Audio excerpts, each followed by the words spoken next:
बिस्मिल्लाहिर्रहमानिर्रहीम अल्हम्दुलिल्लाहि वकफ़ा वस्सलामुन अला इबादिहिल्लज़ीना इस्तफ़ा।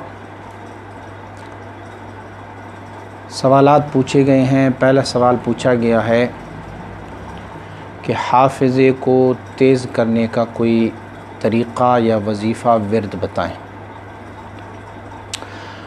मशाइख़ ने कई औराद व वज़ाइफ़ हाफ़िज़े को तेज़ करने के लिए फ़रमाए हैं, जिनमें से सबसे पहला 16वें पारे के सूरह ताहा कुरान अज़ीमुश्शान की आयत नंबर 25 से लेके 26 और 27 तीन आयतें रब्बि इश्रह ली सदरी वयस्सिर ली अमरी वहलुल उक़दतम मिन लिसानी।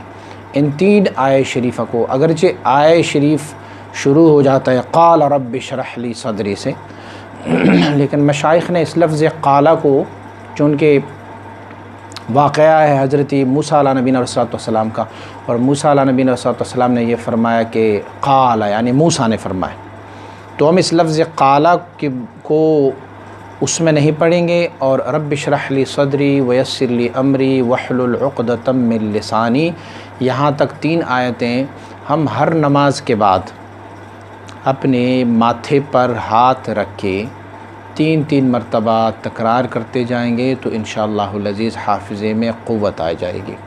दूसरा तरीक़ा मशाइख़ ने यह भी ज़िक्र फ़रमाया है कि अगर कोई बंदा फ़र्ज़ नमाज पढ़ने के फ़ौरन बाद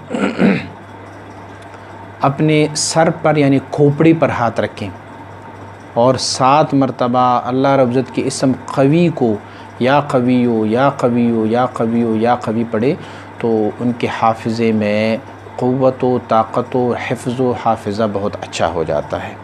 तीसरा तरीक़ा हिकमत वाला है, और उसमें यह है कि आप रात को सोने से पहले 7 दाने बादाम की गिरी ले लें और उसे पानी में डालिए।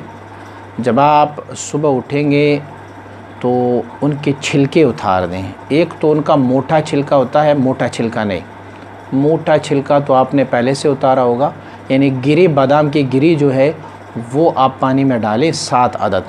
और जब सुबह आप उठेंगे तो उसके ऊपर एक जैसे कवर सा होता है, उनका एक छिलका होता है, वो छिलका उतारें और ये 7 दाने एक एक करके चबाते रहें, ये आप खाते रहें तो इंशाअल्लाहुल अज़ीज़ आपकी जिस्मानी क़ुव्वत भी बढ़ती जाएगी और आपका हाफ़िज़ा जो है वो भी बढ़ता जाएगा।